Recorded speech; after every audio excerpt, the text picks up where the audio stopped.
Sejam muito bem-vindos a mais um episódio do Bloco Podcast. No episódio de hoje, temos ele, Gui Bandeira. Tudo bem, Gui? Tudo bem? Obrigado pelo convite, um prazer falar com vocês. Obrigado por ter aceitado. E também temos aqui Felipe, um investidor descentralizado. Tudo bem, Felipe? Tranquilidade, cara. Vamos lá para mais umas discussões acerca de Bitcoin. Maravilha. Gui, seu episódio no Bitcoinheiros, para quem não viu, recomendo que vejam, falando sobre superioridade moral do Bitcoin.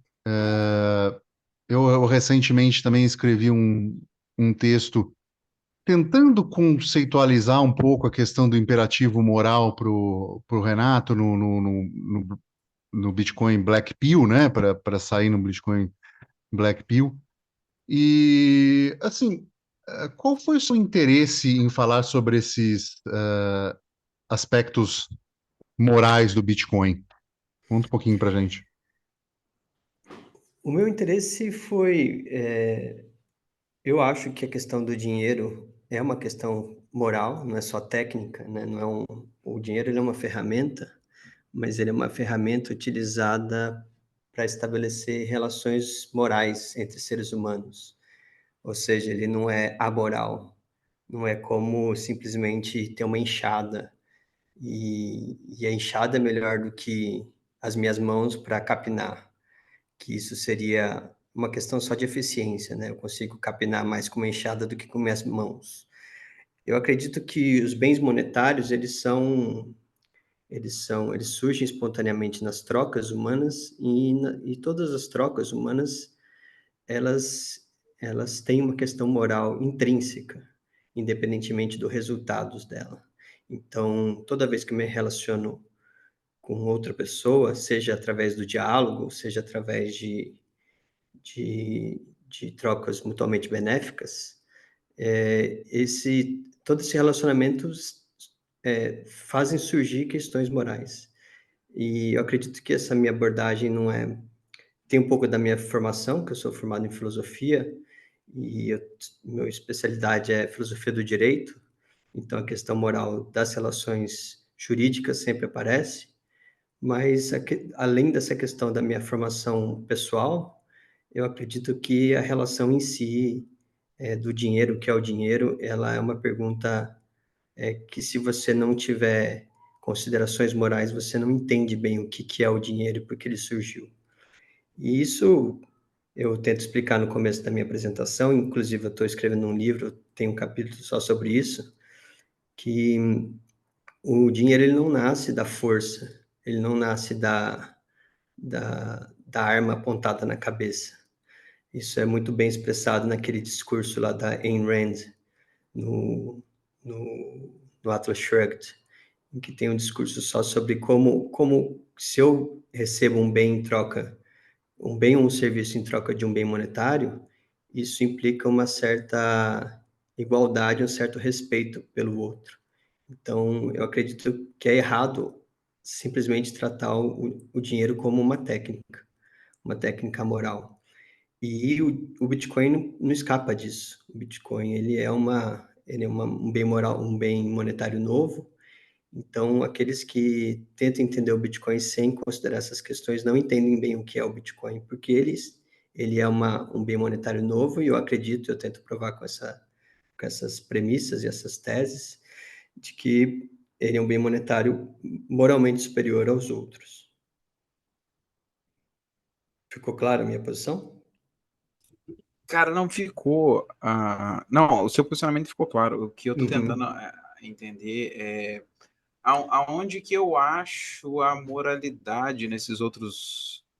Em outros bens, né? Tipo assim, em uhum. outros dinheiros, talvez, né? O que faria do real ter moralidade ou do dólar, e tipo assim, eu consigo comparar um com o outro, porque se o Bitcoin tem a moralidade superior às outras, eu imagino que tenha um Uhum. grau de comparação, né? Sim, claro, ele, por exemplo, eu acredito que uma das características que fazem um dinheiro ser imoral, por exemplo, é a questão da diluição do valor. Então, um dos aspectos é Se o bem monetário ele pode ser diluído unilateralmente, ele pode ser degradado por uma autoridade sem o consentimento das pessoas, eu acredito que esse é um bem mais imoral. Mas outro aspecto, a questão da voluntariedade. Se um bem monetário ele é aceito só por causa da força, como uma das teses que eu tenho de que as fiat elas só existem porque elas são impostas através de controle de capitais, de monopólios legais e leis de curso forçado, o fato de elas existirem só através do meio da força já faz com que elas sejam mais imorais do que um bem monetário adotado voluntariamente, como foram os bens monetários dos metais preciosos, como prata e ouro. Então, eu acredito que todas as fiats elas já são mais imorais do que bens que surgem espontaneamente nas trocas. Então, eu não sei se todo mundo viu a palestra, mas esses são só alguns aspectos, são 12 aspectos que eu elenquei que fazem que eu consigo analisar a moralidade ou imoralidade dos bens monetários.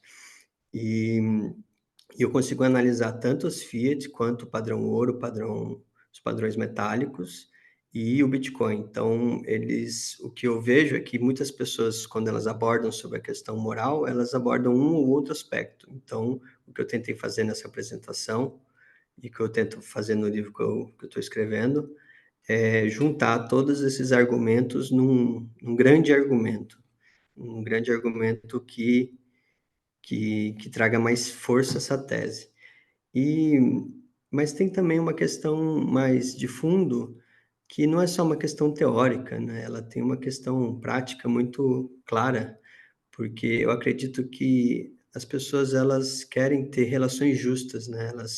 A justiça ou a injustiça, ela atrai as pessoas. Ninguém gosta de ser injustiçado. Isso tanto os seres humanos até relações bilaterais de crédito entre animais. Você vê que existe uma proto-justiça até nas relações entre morcegos, entre animais sociais.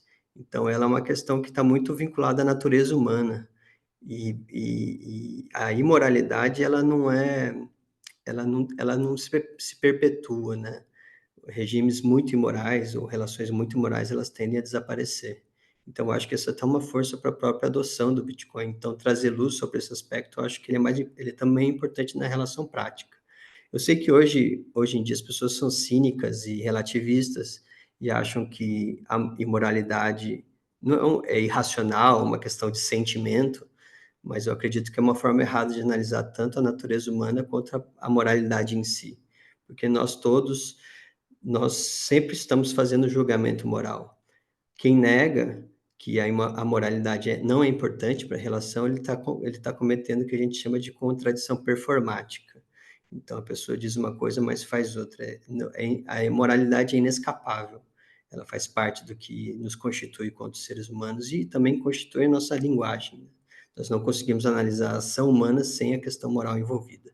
Então, ela é ubíqua, ela está em todas as relações e principalmente nas relações monetárias.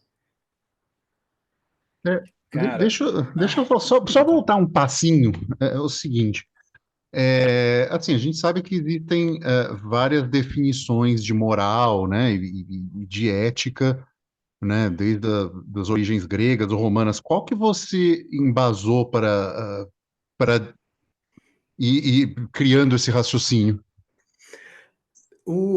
A moralidade, eu acredito que a maneira correta de enxergar a moralidade são aquelas regras que regulam como eu devo tratar outros seres humanos. Esse é o reino da moralidade.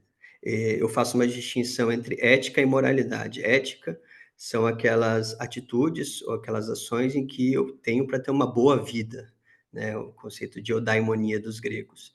E moralidade são aquelas regras que vão reger minhas relações com outras pessoas. Então, existe uma conexão também entre ética e moral. Eu não tenho uma boa vida se eu não tratar bem as pessoas, mas a questão moral é separado da ética. Então, se eu tenho boas relações sociais com outras pessoas, se essas relações são baseadas em relações morais, e isso também, se nós analisarmos em conjuntos populacionais maiores, isso também informa a política. Então, existe um substrato moral também na política, que são essas regras que regem o conjunto da sociedade. E o bem monetário, obviamente, ele não é só uma questão do que a gente escolhe, mas também das regras do jogo. Ele é como na minha apresentação, eu faço uma analogia com a fila, né? Quando nós vemos uma fila, existe uma regra moral: quem chega primeiro entra primeiro. Então, se eu começo a ver uma injustiça na fila, alguém com uma conexão política, amigo do cara da fila, do dono do lugar que as pessoas vão entrar, ou começa a ter uma distinção de raça, ou uma distinção arbitrária, eu acho que aquela fila é injusta, começam a passar na minha frente. E eu acredito que os bens monetários que são escolhidos e o dinheiro em si também tem esse aspecto das regras do jogo. O Bitcoin ele é um protocolo e ele tem regras que são implementadas pelos nós e pelos mineradores. E a grande inovação do Bitcoin é que elas são regras que não podem ser alteradas unilateralmente. Então, esse é um outro aspecto que faz ele ser mais moral. Mas o meu conceito de moral é esse. Então, tudo que envolve são as regras que vão reger as relações entre seres humanos. Ela não é uma... Eu acredito que as concepções consequencialistas da moralidade são concepções erradas, como o utilitarismo, utilitarismo seja de regras ou utilitarismo de consequências, como Jeremy Bentham ou o Peter Singer no século XX. Eu acho que é uma concepção errada, é uma concepção mais principiológica. Mas isso é uma discussão sobre metamoralidade, o que é a moralidade, não a aplicação prática que eu estou fazendo dela, mas é uma questão importante, sim. Mas eu acho que existem respostas certas e erradas sobre como tratar os seres humanos. Então, eu acredito numa objetividade moral também. Tem gente que nega Entendi. isso, mas eu acho que é errado você negar a objetividade moral. É que assim, agora sou eu mudando um pouco o meu raciocínio sobre as coisas, né? A minha forma de pensar sobre moral é parecida com a sua. Então, são conjuntos de regras da relação de um ser humano com o outro. Uhum, Nesse sentido, não seria melhor que o dinheiro fosse amoral, porque ele teria maior longevidade ao longo do tempo, porque a moral entre as pessoas, a maneira de se tratar uma com a outra, isso pode ser socialmente construído ao longo sei lá, dos milênios, enfim, a forma que a gente tratava as pessoas 2.000 anos atrás é diferente, né? A gente comprava a pessoa 2.000 anos atrás e hoje a uhum. gente faz diferente. Então, assim, se a gente tivesse pensando amoralmente no dinheiro, não seria melhor? Ou por que que você foi por uma questão moral do dinheiro? Primeiro, eu acho errado pensar o dinheiro de uma forma amoral. O dinheiro não surge de um campo... O dinheiro ele faz parte das relações humanas. Então, a questão moral ela está sempre envolvida. Eu, por exemplo, se você me fornece um bem e eu te forneço um dinheiro falsificado, ou um dinheiro que eu digo que é uma coisa e não é, ou um dinheiro... Eu te engano de alguma forma, e eu acho que o dinheiro fiat ele é um certo tipo de engano que as pessoas têm, ou elas são forçadas a serem enganadas. Isso já é uma questão impossível, essa sua preposição de que é melhor tratar de uma forma moral. Mas a sua outra premissa também eu acredito que esteja equivocada. Não é porque algo é moral que ela é temporal. Pelo contrário, a moralidade são aqueles princípios universais e atemporais. Então, eu posso julgar eu posso julgar historicamente que foi errado a escravidão. As pessoas tinham aquela justificativa na época, mas era uma justificativa errada, então elas estavam equivocadas.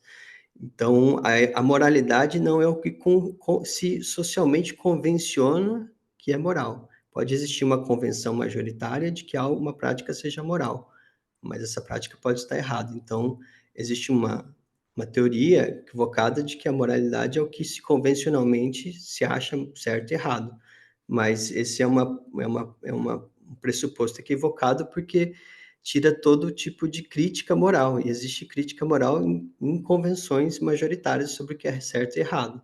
Se fosse assim, os abolicionistas estavam equivocados quanto à proposição é certo ou errado ter escravidão no século XIX, porque não é uma questão de fato a moralidade, é uma questão das regras. Por exemplo, se eu faço uma pergunta para você, aborto é certo ou errado? Uma, se eu tenho uma perspectiva convencionalista da moral, eu faço uma pesquisa de opinião, a maioria acha que é certo ou errado, então a opinião fática dessas pessoas vai determinar a veracidade da proposição, se é certo ou errado o aborto. Mas a moralidade não é assim que funciona. Eu posso criticar o que a maioria acha que é certo e errado. Perfeito, perfeito. Estou construindo um raciocínio aqui e mudando. Eu sempre tive algumas dificuldades em relação a essas compreensões de ética, moral, e, enfim, é uma perspectiva interessante pensar que existe uma moral e se nós humanos não a seguimos, não significa que ela deixe de existir, né? Então é Isso. bem Uhum. interessante isso. E assim, pensando em uma escala de moral, você acredita que o Bitcoin chega no topo dessa escala ou você pensa que ainda há espaço para melhorar de maneira ainda ter algo moralmente superior a isso ou não? Olha, dos bens monetários que já surgiram, eu acredito que o Bitcoin, de longe, ganha de todos quanto à questão da moralidade. Pelos motivos que eu elenquei, desses 12 motivos. Ele sofreu uma distribuição mais moral possível, porque é uma distribuição inicial que mistura sorte e técnica, ou seja, ela não foi arbitrariamente distribuída para desenvolvedores, como nos pre-mines que nós temos, ela não é imposta a ninguém, ela é uma adoção voluntária, ela tem regras iguais para todos, ela tem regras transparentes, ela, ela funciona com base em provas criptográficas e não em vista a uma autoridade política. Então, tem esses 12 aspectos, eu acho que eles se reforçam mutuamente e os outros bens monetários perdem de longe. Eu acredito que se compararmos as Fiat e o padrão metálico, eu acho que o padrão metálico, o ouro e a prata, eles são melhores do que as Fiat. Por exemplo, a Fiat, como eu disse, só existe por causa da violência política, né? O ouro e a prata, eles surgiram com base na ordem espontânea das transações econômicas. E se você for ver, o ouro e a prata, eles são relativamente bem distribuídos no início, porque estavam em vários lugares da crosta terrestre, mas ele teve um problema de que ele é fácil de ser confiscado, então o ouro e a prata e os metais, eles têm essa existência física, então é muito fácil ele ser roubado. Então o ouro que existe hoje, ele não é fruto a escala de transação, né? A escala não, desculpa, a história de transação do ouro não é uma história muito bonita, né? Foi muito roubado, ele foi motivo de muitas guerras. Então, ele não tem uma história tão moral quanto o Bitcoin tem. E o Bitcoin, como ele não precisa de um Estado, e quem faz o enforcement das regras é o próprio protocolo, ele não, ele não sofre alterações arbitrárias de titularidade. Então, o seu Bitcoin é seu Bitcoin porque você tem sua chave privada. E não simplesmente porque você ficou amigo do rei e ele te deu um pouco do Bitcoin roubado, ou como acontece com o ouro, você consegue algum favor, ou a própria questão de monopólios legais que nós temos nas Fiat, fazem com que determinadas instituições bancárias tenham esse poder de criar dinheiro através de empréstimos, usando o sistema de reservas fracionadas. Então, ele é um sistema muito, muito moralmente inferior ao Bitcoin. Então, da pergunta, se ele é o mais moral, eu acredito que sim, e ele é muito, muito mais moral do que todos os outros. Deixa É, eu te perguntar, então.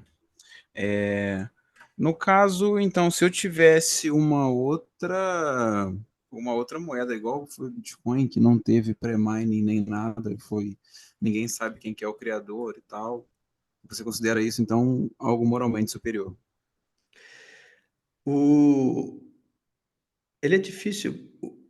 A questão por exemplo, vamos usar uma questão prática. O Orbcoin lá, WorldCoin da Orb, que eles estão escaneando a íris das pessoas e dando alguns tokens em troca. Pode haver um argumento de que ele é justamente distribuído, porque todos igualmente têm uma íris e você pode doar os seus dados da sua íris em troca desse bem. Mas ele já tem um pre-mining que os desenvolvedores, inclusive, não dizem quanto já foi pré-minerado. Então, ele já é maculado, né? Não tem essa concepção imaculada que o Bitcoin tem.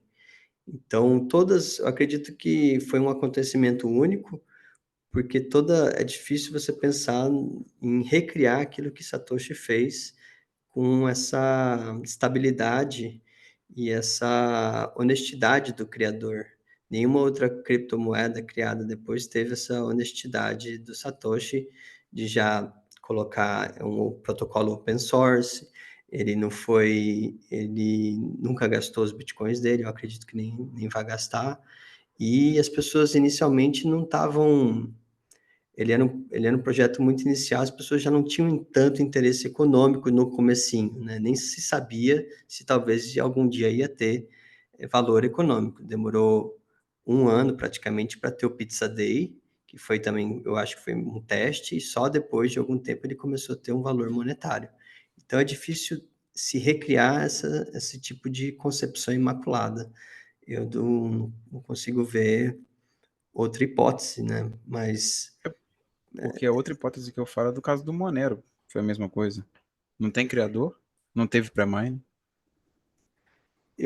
não tem Monero, taxa de developer, não tem nada mas disso. você, ele, mas você tem, por exemplo, você sabe o supply do Monero? Sei. Como? Ué, é só olhar. Quem tem Node consegue olhar, tem como olhar em sites, tem N lugares. Eu não sei, eu não confio. Eu não confio. Hum. Eu não. E como são emitidos novos Moneros? Pela mineração, assim como é emitido o Bitcoin. Eu não, eu realmente, ninguém nunca fez uma defesa moral do Monero para eu avaliar se também teve essa concepção imaculada. Eu não sei verificar, eu não consegui rodar um nó do Monero, então eu não sei dizer se também teve essa estabilidade e essas regras transparentes, porque como é uma moeda privada, eu não sei verificar. Mas eu confesso que eu descarto o Monero porque ele não tem essa transparência que o Bitcoin tem, então,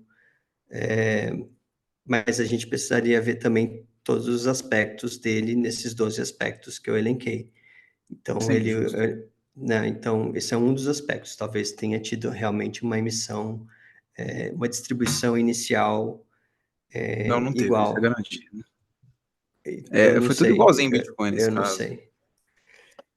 Mas enfim, Ele, beleza. aham. Eu realmente é uma moeda que eu não consigo avaliar as regras, eu não sei se elas são transparentes ou não. Então, eu sei que ela, ela diz que ela é mais privada ou que ela tem uma criptografia melhor que o Bitcoin, mas como eu não sei como foi, eu não sei a história do Monero em detalhe para avaliar. Mas eu não consegui ver alguém defendendo o Monero dessa forma. Tá, não, assim, pode ser até ser uma temática para futuramente, né, eu posso fazer Sim, essas vezes para você, seria interessante. seria interessante Mas mesmo. é uma discussão boa. Ela Mas, é uma enfim, moeda. Eu sou completamente ignorante. Eu sei só o básico do Monero, mas você sabe se ele tem um cap de. Ele é escasso? sei, ele não tem cap, porém, ele é escasso no sentido de que a inflação dele, a emissão dele, né? Uhum, Hoje ela é menor do que a do Bitcoin, só para constar, né? Mas eventualmente o Bitcoin vai bater no limite de 21 milhões, correto? E não será uhum, mais emitido. O uhum. Monero segue a emissão, só que a emissão dele tende a 0%. Hoje ela já é 0,8%, menor do que qualquer outra coisa no mundo, menor do que ouro, por exemplo, qualquer outra moeda fiduciária que você imaginar, menor do que o Uhum. Bitcoin hoje, ela tende ao infinito, ela tende no futuro a zero. É isso. E ele tem ajuste de dificuldade? Ajuste de dificuldade tem. Ele tem, na verdade, limite, ele tem bloco dinâmico. Então, ele dentro dos blocos dinâmicos, que mudam de tamanho a depender da demanda que a rede sofre, ele tem ajuste de dificuldade, sim. Mas É só um então, detalhe. se eu aumentar a hash rate dele, eu consigo minerar mais? Consegue, em tese consegue. Não, não, não. Mais quantidade não. Mais quantidade não. Você vai minerar sempre 0,6 Monero por bloco minerado, o que acontece a cada 2 minutos. Você, Hum, aumentando o seu hash rate, você tem um retorno maior, mas isso não muda o quanto de mineração que sai. Isso está no protocolo, é imutável. entendi. E ele foi, ninguém sabe quem criou? Não, quem criou foi assim como Satoshi sei lá, é um nome, né? O nome do criador do Monero é Nicolas van Zeberhagen, e ninguém sabe quem que é o Nicolas van Zeberhagen, não existe em lugar nenhum, não tem nada dele. Hum, É, interessante. é a única altcoin, né, que não tem criador conhecido, né? Eu não sabia. Eu achei que fosse eu imaginei que fosse uma equipe que teria. Mas como eu Não, não não. consigo verificar, eu não. Eu descartei porque eu não consigo verificar as regras. Então, Depois eu te mando o meu artigo ensinando você a fazer essa verificação. É tranquilo. tá bom. Uhum. Mas é ali, ó, então, se tem essas características, é, eu preciso analisar mesmo se ele realmente Claro. pode ser um competidor, pode ser o segundo mais moral. Não, é uma discussão interessante, né? Aham. Assim, a Sim, gente sim. avaliar sobre esse aspecto e qual que você criou e tal. Enfim. Uma outra coisa que eu queria te perguntar, cara, a respeito tipo assim, você estava falando, né, a respeito da moeda fiduciária ser mal usada, né, e tal, para as várias coisas que já aconteceu na história dela, né? Uhum. Você considera o fato do Bitcoin ter realmente pegado tração na época do Silk Road, onde vendia-se armas e drogas, como problemático para ele? Não, não vejo nenhum problema do Silk Road ter impulsionado a adoção do Bitcoin. Inclusive, se eram relações. O, o que se faz com o Bitcoin não é relevante para avaliar a moralidade dele. Ele é um bem monetário, então ele não, as regras em si não são alteradas com base no que eu faço, no que eu compro em troca do Bitcoin. Foi feita uma transação, aquela transação foi confirmada no bloco, então ela é válida. Eu, eu não tenho nenhuma dúvida sobre isso. E eu acho, se eu pensar nas regras morais jurídicas que fizeram com que o criador fosse preso, o Ross, né? Eu acho que são regras imorais, porque ele não fez nada de errado. Tem alguma questão que eu não li o processo dele, mas tem acusações sobre ele ter contratado um assassinato de aluguel, mas isso daí eu não É tenho muito certeza duvidoso se é essa verdade. alegação. É. Eu não sei se eles Talvez, enfiaram aí para... Não parece que sei é se só ficou para muito bem conseguir comprovado. jogar ele na cadeia, entendeu? Uhum. Mas o Pirate Caso. Bay, o Pirate Bay não, desculpa, o Silk Road, eu, pelo fato dele ter usado o Bitcoin como suas transações, eu não acredito que traga alguma mancha moral para o Bitcoin. Não, assim, eu também não acho, porque algumas pessoas vão achar que se você está usando Bitcoin para comprar droga ou para, por exemplo, um hacker da Coreia do Norte está roubando empresas e roubando em Bitcoin. Pô, tá errado ou não tá? Bom, tá errado ele roubar, mas usar Bitcoin ou não, para mim não Uhum. faz diferença. É. É, assim, São, algumas pessoas podem, né, pensar assim.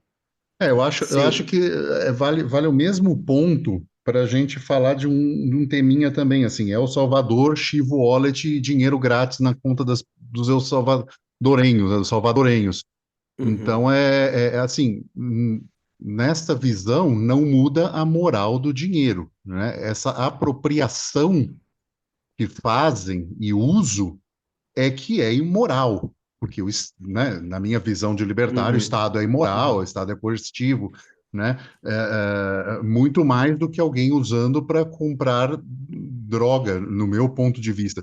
Mas eu acho que esse fica um ponto interessante, dissociar a moral do bem do uso dele pelas questões sociais, seja um Estado, seja o crime, né? É curioso, porque se a gente dissocia, aí muita gente, com essa dissociação, chega à conclusão equivocada de que o Bitcoin, assim como ou os bens monetários, assim como a faca, que pode ser usada tanto para matar alguém quanto para fazer uma cirurgia, ou sei lá, matar um animal para alimentar uma família, pode ser usada para o bem e para o mal. Então, muita gente pensa que, como o dinheiro pode ser usado para o bem e para o mal, o próprio dinheiro em si ele é amoral. Mas eu acho que é uma conclusão equivocada que se tira dessa dissociação. Então, é, mas é uma questão que fica muito mais complexa depois que você analisa a função do Estado na sociedade, ou a função que se os estados devem ou não adotar o Bitcoin, o quanto de voluntariedade existe em certas relações do Estado com seus cidadãos, ou enquanto isso é fruto da coerção. Mas o Bitcoin em si, como ele é um protocolo open source, ele escapa dessa questão de ser obrigado, né? Ninguém é obrigado a aceitar o Bitcoin. Ele, agora, se eu obrigo alguém a aceitar o Bitcoin, a obrigação é que está errada, não o Bitcoin em si. Mas isso não faz o Bitcoin ser amoral. Então, outra questão que eu acho mais importante é a questão da inflação. As pessoas naturalizam a imoralidade que é a inflação, né? Ou chamado imposto inflacionário. A inflação foi naturalizada, Sim. como se fosse uma questão dos céus. Assim, é normal o dinheiro se desvalorizar com o tempo. Então, essa é uma outra forma com que o Bitcoin tira algumas intuições que nós temos sobre o dinheiro, que ele é uma técnica, de que ele pode ser qualquer coisa, de que é natural que haja uma inflação, que seu poder de compra vá se dissolvendo com o tempo. Então, ele é um resgate de uma certa ética libertária, mas eu acho que é uma ética correta, né? Uma ética de não só libertária, mas é uma verdadeira forma de viver a vida e uma verdadeira forma de lidar com os outros. Cara, peraí que deu uma travada no meu negócio aqui, vocês estão me ouvindo? Ah, tô te Tô ouvindo. ouvindo. Desculpa, é porque a internet aqui deu uma coisada. E deixa eu te perguntar, assim, em relação ao que você acha, se isso afeta ou não a questão de moralidade do Bitcoin? Porque todo mundo fala do Bitcoin assim, porque você nunca vai pegar o meu dinheiro para financiar guerras, né? Você sai do Uhum. fiduciário para o Bitcoin por causa disso. E, tipo assim, o fato da Ucrânia ter recebido milhões de dólares em Bitcoin para financiar a guerra, você acha que isso muda alguma coisa? Olha, eu acho que o dinheiro ele pode financiar muita coisa, inclusive guerras, e eu acho que o Bitcoin não está imune a isso. O que acontece é que se tem uma, um padrão na humanidade que as guerras elas são financiadas. Primeiro, a gente tem que tem uma questão anterior de se existe ou não guerra justa, né? Essa é uma questão que está na teologia, também tá nos escolásticos, é uma reflexão moral importante se há ou não guerras justas. Mas vamos, então, pode existir, se for uma guerra de autodefesa, pode existir guerra justa, né? Então, se eu me financiar para ter uma guerra justa, é um financiamento justo, porque é uma ação justa. Mas é uma questão importante, que a gente tem que ser debatida antes de saber se usar o Bitcoin para uma guerra é justo ou não. Mas, partindo do pressuposto de que o Bitcoin e as moedas fortes, elas, em geral, elas deixam a guerras custosas, né? Então, o que acontece com o padrão Fiat é que o soberano, o Estado, ou o monarca, ou aquele que quer iniciar a guerra, ou se financiar com a guerra, ele precisa angariar vastos recursos. Esses recursos, normalmente, se eu tenho uma moeda forte, eles são feitos através ou de empréstimos, então os monarcas eles chegavam para os banqueiros e falam, olha, me empresta 1.000 ducados para eu liquidar o reino inimigo. E aí os banqueiros, vamos imaginar que a gente está na Renascença, os banqueiros de Florença fazem uma avaliação de risco. Olha, eu acho que esse monarca tem chance de ganhar. Então ele empresta o dinheiro para o monarca e o monarca se financia. Ou o monarca ele pode aumentar os impostos dos súditos. Ele faz uma grande campanha de propaganda e fala: olha, temos inimigos, eu preciso da ajuda de vocês para liquidar, senão vocês vão morrer também, vocês também vão perder a propriedade sobre suas próprias terras. E essas eram duas formas, se eu tenho um padrão moral, um padrão monetário incorruptível, essas são as duas formas. Ou ele pode degradar a moeda, criando inflação, se apropriar do valor daquela moeda que existia, fazer o money clipping, né, o recorte de moedas, recolher todas as moedas, é um tipo de imposto, né, usado da senhoriagem para se financiar. O que aconteceu no século XX é que, como o padrão Fiat, ele é muito fácil se apropriar do valor da poupança, as guerras ficaram muito mais violentas e perpétuas, né? A gente vive o século XX, desde a Primeira Guerra Mundial, praticamente existe uma guerra, porque é muito fácil se você se apropriar da riqueza das pessoas pelo padrão Fiat. Então, o Bitcoin, ele limita o poder do Estado. Ele é um limite, mas ele não extingue o Estado.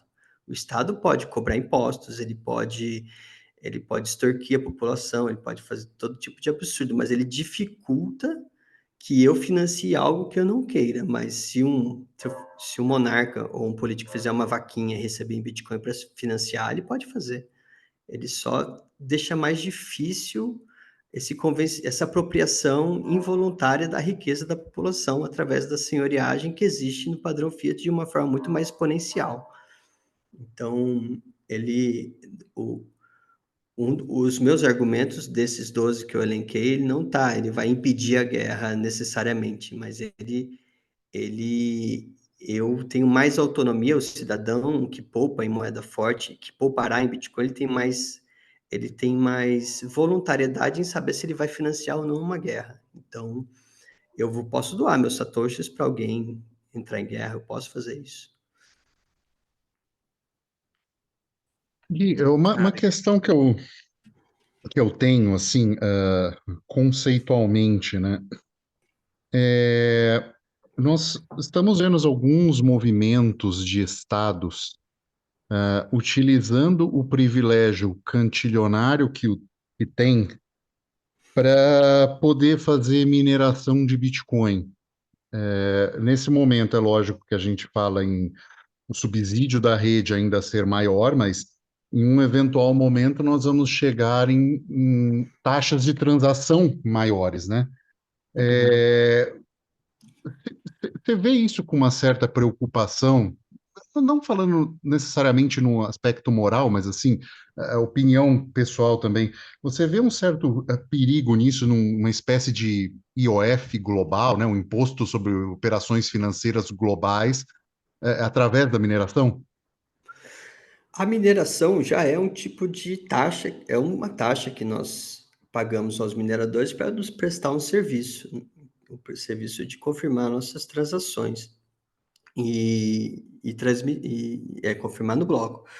Então, eu não vejo problema em os incentivos que Satoshi Nakamoto colocou para a mineração são incentivos de mercado. Não existe nada, não existe nenhum problema de um estado, através de uma agência, ou, ou através de, não sei, lá em Oman eles estão começando a minerar. Isso vai nas finanças do estado, vai financiar a atividade estatal deles. Mas eu não vejo problema não, porque como ele é um protocolo e se eu estou nas regras do protocolo, eu não violo nenhuma regra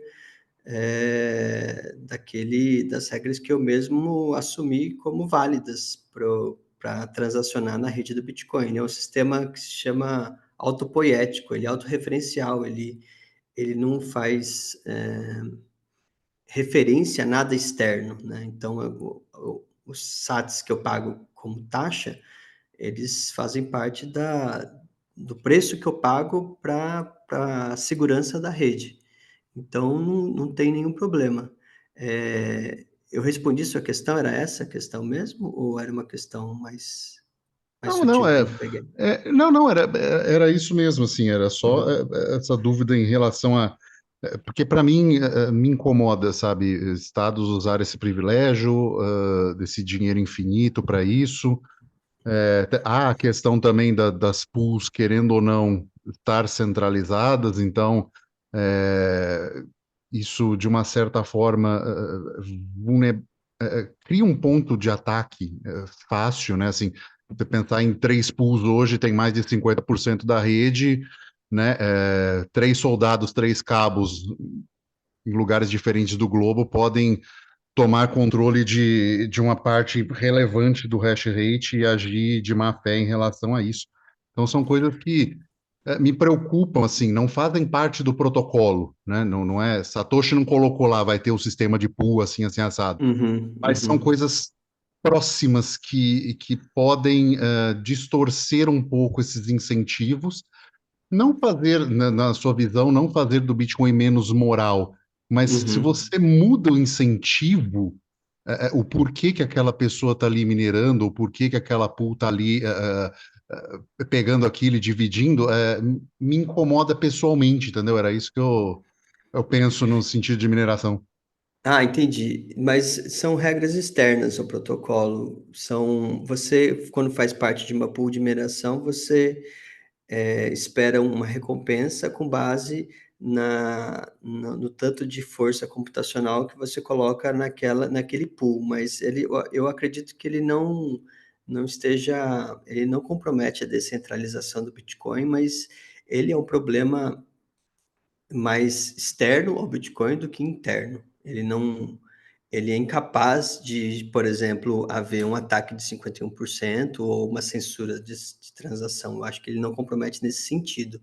O que eu vejo como preocupação é não o Bitcoin em si, mas as próprias mineradoras. Então, se você é um empresário que se estabelece em alguma jurisdição que queira colocar alguma restrição na sua atividade, você pode acabar tendo prejuízo. Por exemplo, o que aconteceu com os mineradores lá na China, que do dia para a noite eles fizeram grandes investimentos, mas do dia para a noite eles foram proibidos de operar, tiveram que vender suas máquinas e tiveram que vender Bitcoin às pressas para não ter prejuízo ou para ter algum prejuízos menores. Isso é um problema da jurisdição da China.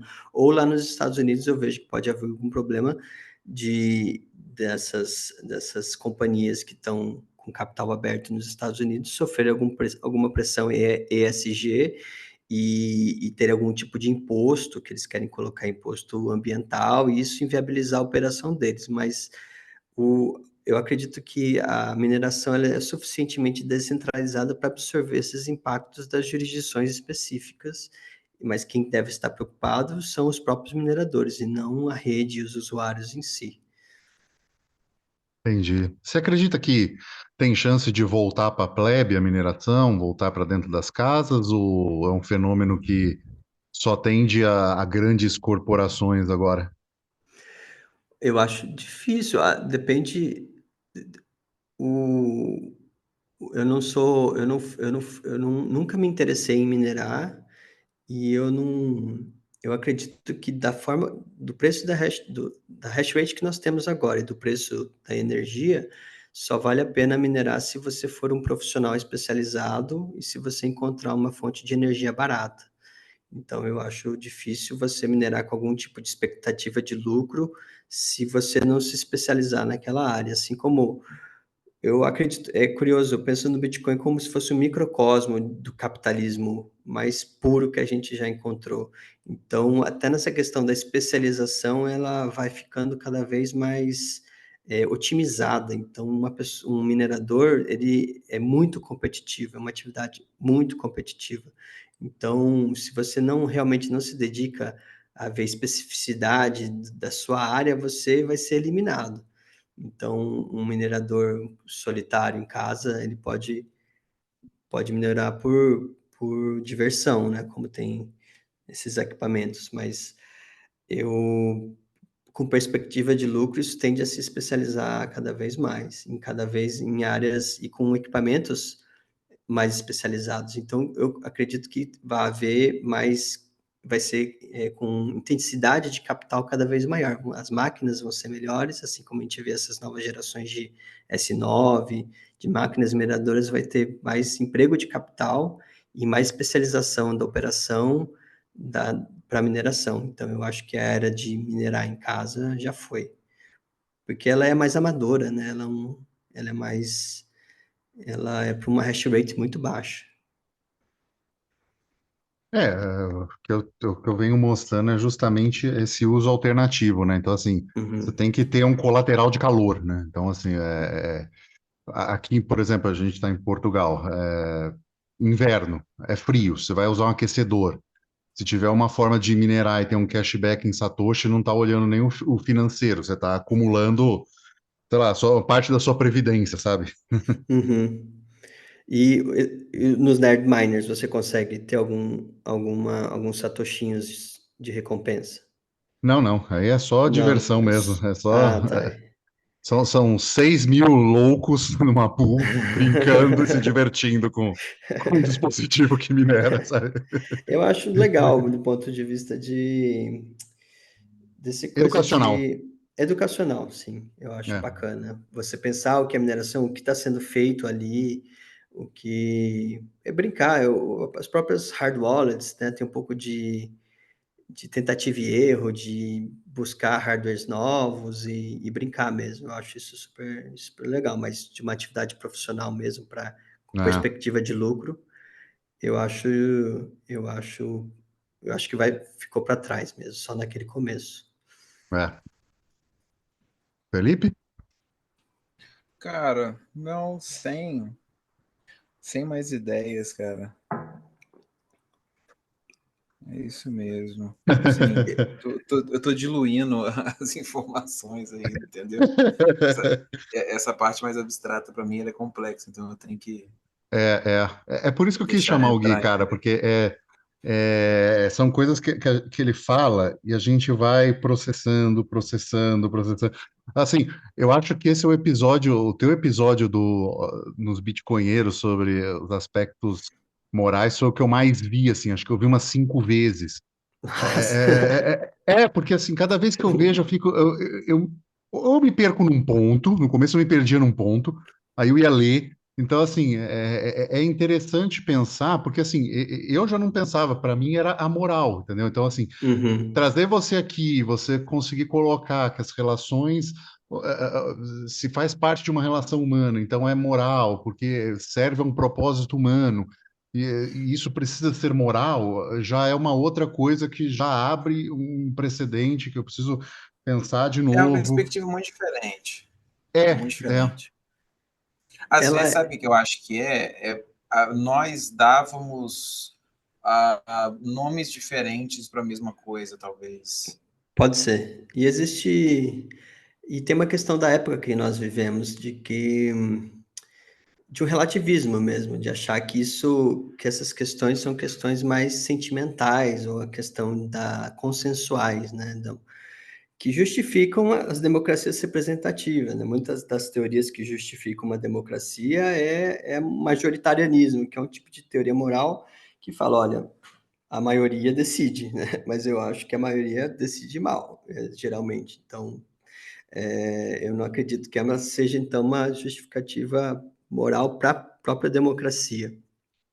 Mas são questões que eu acho importantes, mas não foram as questões que eu primeiro estudei no Bitcoin. As questões técnicas eu acho que são fundamentais para você realmente entender o Bitcoin.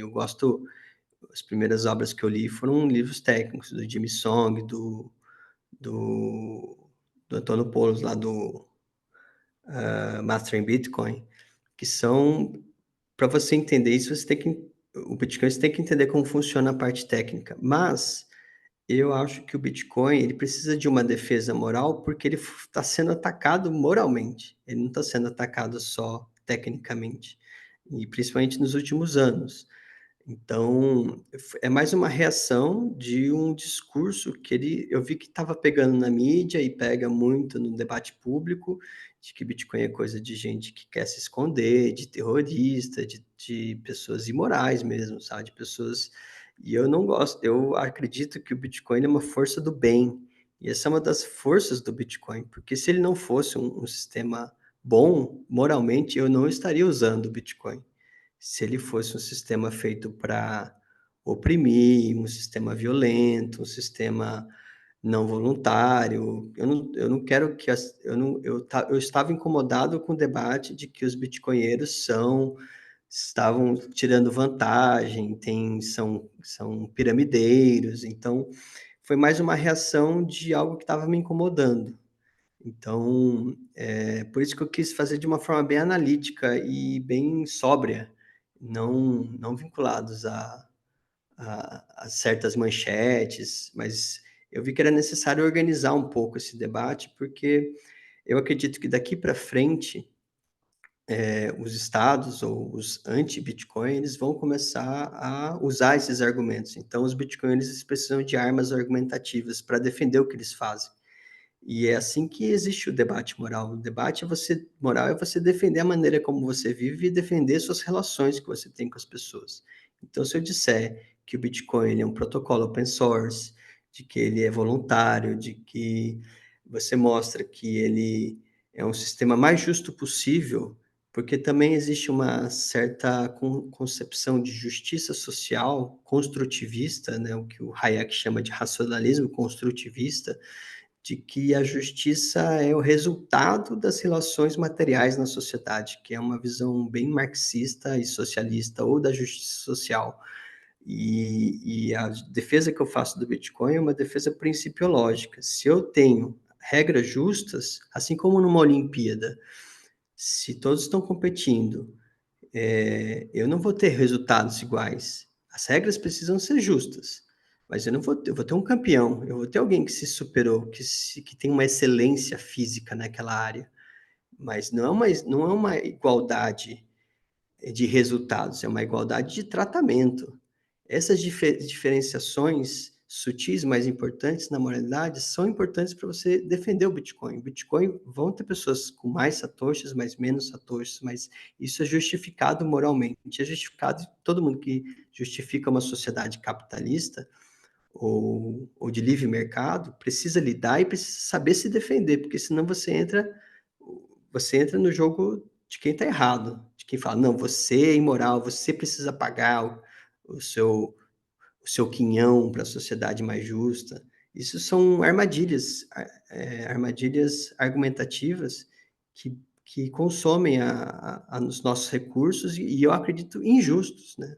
A taxação é injusta se ela é justificada em determinados motivos. Então, a taxa que eu pago para minerador, ela é justa. A distribuição, ela foi justa. Se eu faço uma transferência voluntária para alguém, eu fiz algo bom, eu fiz algo... foi voluntário, a pessoa recebeu o Satoshi. Ou, por exemplo, quando eu compro algo, eu recebi um livro, eu estou tratando as pessoas igualmente. Eu compro um livro com Satoshi, eu comprei, por exemplo, o último livro de Saifedean, ele escreveu algo valioso, eu dou algo valioso em troca. Então, toda essa literatura do Nick Szabo de altruísmo recíproco é o que justifica o Bitcoin, não tem como ser diferente. Ele é um altruísmo recíproco. O Satoshi é algo de valor que eu dou em troca de algo com valor. Eu não estou extorquindo ninguém, eu não estou colocando a arma na cabeça de ninguém. Toda relação monetária é assim. E o Bitcoin, ele é ele é, ele é superior aos outros. Ele é o melhor dinheiro moral que já existiu. E eu acho importante falar dessa forma. Ela é um pouco chata, porque parece que eu estou colocando o dedo na cara dos outros, falando, isso é moral, isso não é moral. Mas eu acho que é uma discussão importante, sim. Mas ela tem que ser aliada, claro, as pessoas têm que saber como funciona um protocolo. Por exemplo, você perguntou do Monero, eu, sinceramente, eu sou ignorante em relação ao Monero, eu analisei o Bitcoin. Eu acho difícil, mas eu precisaria ver as regras do Monero, preciso saber melhor como ele funciona. É Mas... algo interessante, né? Depois Uhum. o Hugo te manda algumas fontes para você dar uma olhada. Uhum. Bom, só fazer um pequeno disclaimer, é o seguinte, quando o Gui falou sobre a analogia com o sistema olímpico, Olimpíada, por favor, não levem da mesma forma que nós falamos no nosso episódio recente, que na verdade eu dei uma visão libertária e falei algumas coisas de quem acompanhou esse sistema por dentro, então assim, não são muito agradáveis em termos morais mas assim, nem sempre o melhor é o que ganha. Realmente, a gente explorou um pouco isso, mas não é nesse caso, entendeu? Eu não sei É, exatamente. é, não, é que assim, acabou de sair, entendeu? A gente está gravando agora, Ah, mas tá. acabou de sair, então não tinha Aham. como você saber. Mas é só fazer esse pequeno disclaimer, porque às vezes a pessoa está ouvindo daqui o episódio da gente e vai achar, pô, mas os caras acabaram de falar isso, entendeu? Porque Então é tem só muita gente que para. trapaceia as regras, é isso. Não só o sistema antidoping é um sistema de controle Ah, não, mas estatal, enfim, é eu toda estava falando uma. mais da Olimpíada antiga, do conceito grego de Ah, sim, Olimpíada. sim, sim. Pronto, pronto. Aí tudo bem. E estamos encaminhando para o final. Agora é o momento que o Felipe traz uma notícia, geralmente do mundo palhaço, para a gente dar uma discutida. O que você trouxe para a gente hoje, Felipe? Pô, cara, eu achei até interessante. Essa notícia saiu agora, na Cointelegraph. Falando o seguinte: Bitcoin ganha reconhecimento legal como moeda digital em Xangai, na China.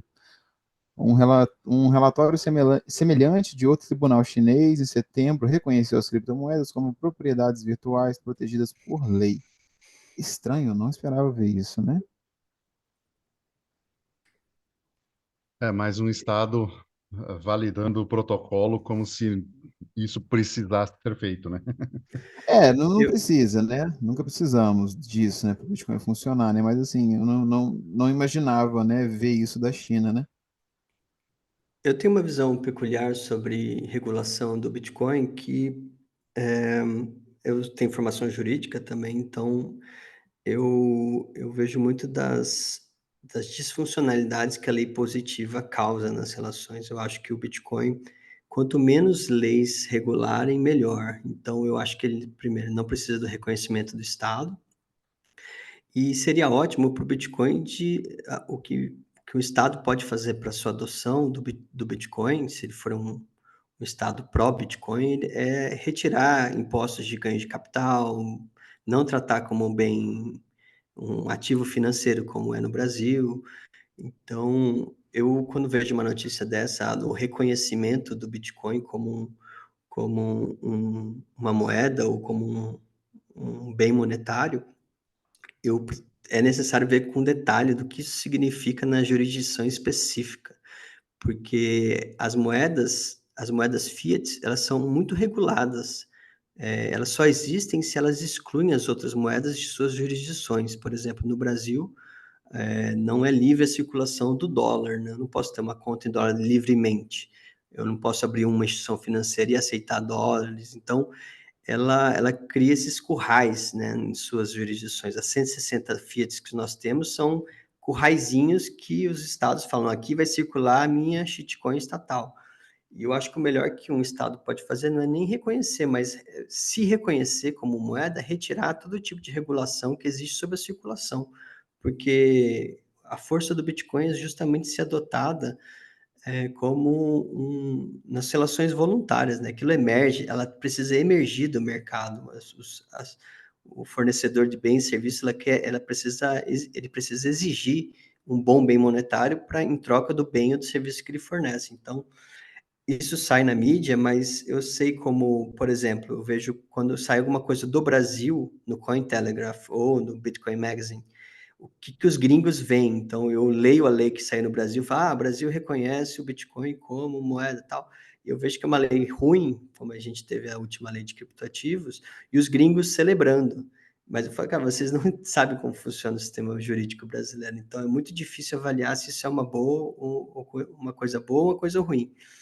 Mas eu acredito que o Bitcoin ele é imparável, né? Então, a própria mineração, que é uma atividade mais fácil de controlar, ela não foi possível a China excluir totalmente a mineração de lá, e o Bitcoin tampouco vai ser possível excluir de algum lugar. A, a resposta do Estado está muito nisso, de como que vai ser o tratamento disso aqui na minha jurisdição, mas as pessoas vão usar o Bitcoin sendo legal ou ilegal, sendo regulado ou não regulado. Então, se eu fosse, por exemplo, ditador brasileiro ou um presidente brasileiro, ou um congressista, as leis se eu for propor uma lei, seria retirar a regulação, retirar imposto do que falar, o Bitcoin vai ser curso forçado aqui no Brasil. Beleza. Bom, estamos. Concordo. Sim. Estamos nos encaminhando para o fim. Gui, como as pessoas te acham? Você não tem Twitter, né? Não tem Twitter, mas eu tenho o Noster, Guilherme Bandeira, @plebspace. Acho que é pleb.space, né? O Noster. E o meu Substack é guilhermebandeira.substack.com. Tá, eu vou colocar eles aqui no episódio.